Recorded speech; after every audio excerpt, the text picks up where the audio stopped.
নমস্কার বন্ধুরা, money magnet চ্যানেলে আপনাদের স্বাগত। আজকের ভিডিওতে আমি আপনাদের সাথে একটা জানা স্টক, সবাই জানে এর নাম, কিন্তু এই স্টকটা ভালো একটা মুভমেন্টের মধ্যে আছে এবং আপসাইড মুভমেন্টেও রয়েছে এবং বলতে পারি ইন ফিউচার এটা ভালো একটা মুভমেন্টে দিয়ে যেতে পারে। সেই স্টকটা নিয়ে আলোচনা করব। সেই স্টকটা দেখতে পাচ্ছেন স্ক্রিনে, স্টেট ব্যাঙ্ক অফ ইন্ডিয়া। সবারই জানে, সবারই প্রায় মানুষের মানে আমাদের দেশের অধিকাংশ মানুষেরই স্টেট ব্যাঙ্ক অফ ইন্ডিয়াতে অ্যাকাউন্ট রয়েছে। তো সেই দিক থেকে যদি বলি যে আমাদের স্টেট ব্যাঙ্ক অফ ইন্ডিয়া হচ্ছে দেশের পাবলিক সেক্টর যে ব্যাঙ্কগুলো আছে তার মধ্যে 1 নম্বর, এবং অল ওভার যদি দেখি প্রাইভেট অ্যান্ড পাবলিক দুটো মিলিয়ে দেখি তাহলে এটা 4 নম্বরে আসে। যাই হোক, এই যে স্টেট ব্যাঙ্ক অফ ইন্ডিয়া এর মার্কেট ক্যাপ হচ্ছে প্রায় 9 লাখের উপরে, এবং 9,22,139 কোটির মার্কেট ক্যাপ চলে এসছে। কারেন্ট প্রাইসও যদি বলেন 999, মানে 1000 হিট করেছিল, 1000 থেকে হিট করেও 1009 হাই হিট করেছিল, সেখান থেকে হিট করে আবার একটু ডাউনে চলে আসে গতকাল। এই যে এর কারেন্ট প্রাইস, এটা আমি স্টেট ব্যাঙ্ক অফ ইন্ডিয়া নিয়ে আমি এর আগেও মানে আগে ভিডিওতে আমি বলেছিলাম, সেই ভিডিওতে আমি বলেছিলাম যে স্টেট ব্যাঙ্ক অফ ইন্ডিয়া মানে যে প্রাইসে ট্রেড করছে সেখান থেকে আরও অনেক উপরে যাওয়ার চান্স আছে। কারণ কি, হাই এর অলরেডি করে ফেলেছে 1010, যদিও এর লো ছিল 680। এই রেঞ্জটা খুব ভালো ছিল, যারা ইনভেস্ট করেছেন তারা তো দারুণ প্রফিট কামিয়েছেন, ভালো কথা। কিন্তু এর উপরেও যাওয়ারও চান্স আছে। আমার যেটা আমি দেখছি, এখান থেকে আরও 100-200 পয়েন্ট আরও যাওয়ার চান্স দেখতে পাচ্ছি। সেটা কবে হবে সেটা বলা যায় না, মার্কেট যেভাবে ট্রেড করবে সেই অনুযায়ী দেখা যাবে। এর স্টক পি যদি আমি বলি, দারুণ পজিশনে রয়েছে মার্কেটের রেসপেক্টে, 11.70। বুক ভ্যালু ভালো পজিশন রয়েছে, 617তে বুক ভ্যালু রয়েছে। ডিভিডেন্ডও ভালো দেয়, এরা 1.59% ডিভিডেন্ড ইয়েল্ড করে। আরওসি ভালো পজিশন আছে 6.47%, আরওইও ভালো আছে 17.2%। তো সব দিক থেকে দেখতে গেলে ভালো পজিশনেই আছে স্টেট ব্যাঙ্ক অফ ইন্ডিয়া। এবং এর যদি আমি পিয়ার কম্প্যারিজনও করি, পিয়ার কম্প্যারিজনের ক্ষেত্রেও যদি দেখি, state Bank of India down পজিশনে রয়েছে এবং অন্যান্য পিএসইউ ব্যাঙ্কের সাথেও যদি কম্পেয়ার করে দেখলে ভালো পজিশনেই আছে।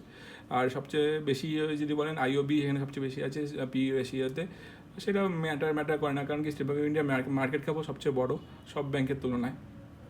আর এর যদি আমি ফাইন্যান্সিয়াল কন্ডিশনে যদি আসি, রেভিনিউ সবচেয়ে হাইস্ট পোস্ট করে বসে আছে, 1,28,000 কোটি টাকার রেভিনিউ পোস্ট করে বসে আছে।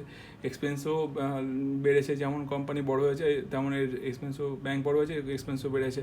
আচ্ছা, আদার ইনকামটাও যেমন ঠিকঠাকই আছে। যদি আমি প্রফিট আফটার ট্যাক্স বলি, 28,657 কোটি টাকার প্যাট, খুবই ভালো। নেট প্রফিটও যদি বলেন, দারুণ নেট প্রফিট পোস্ট করে বসে আছে, 21,861 কোটি টাকার নেট প্রফিট।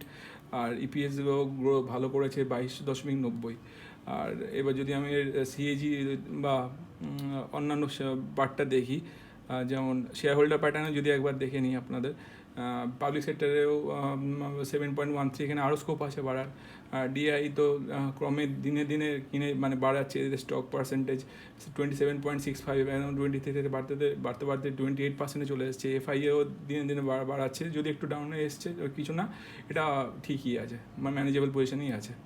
আর এর যদি আমি কম্পাউন্ডেড সেল গ্রোথ দেখি, 10 বছরে 9%, 5 ইয়ার্সে 13%, 3 ইয়ার্সে 19%, টিটিএমও 8%, স্টক সিএজিআরও ভালো 16%, 5 ইয়ার্সে 29%, 3 ইয়ার্সে 18%, 1 ইয়ার্সে 20%। অল ওভার খুবই ভালো কোম্পানি, সেই হিসাবে আপনারা ইনভেস্ট করে দেখতে পারেন। এটা যদি একটু ডাউনে পান তবে ইনভেস্ট করুন, কারণ কি এখন তো হাই পজিশনে রয়েছে। কোনো কারণে যদি মার্কেটে একটু ক্র্যাশ করে বা একটু যদি ডাউন পান, কারেকশন পান, তবে এটা ইনভেস্ট করার কথা ভাববেন। এবং এই পরবর্তীকালে জানুয়ারি মাসের মিডিলে এসবিআই মিউচুয়াল ফান্ডও আসবে, এইচএল মিউচুয়াল ফান্ডে আইপিও আসবে।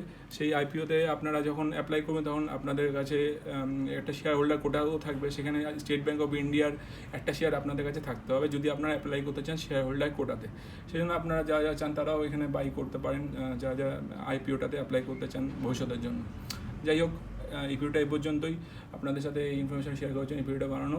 আর কেমন লাগলো সেটা আমার কমেন্ট করে জানাবেন ভিডিও শেষে। আর যদি ভালো লাগে আমার চ্যানেলটা সাবস্ক্রাইব, শেয়ার অ্যান্ড লাইক করে আমার পাশে থাকবেন, আমার চ্যানেলটা গ্রো করতে হেল্প করবেন। ধন্যবাদ।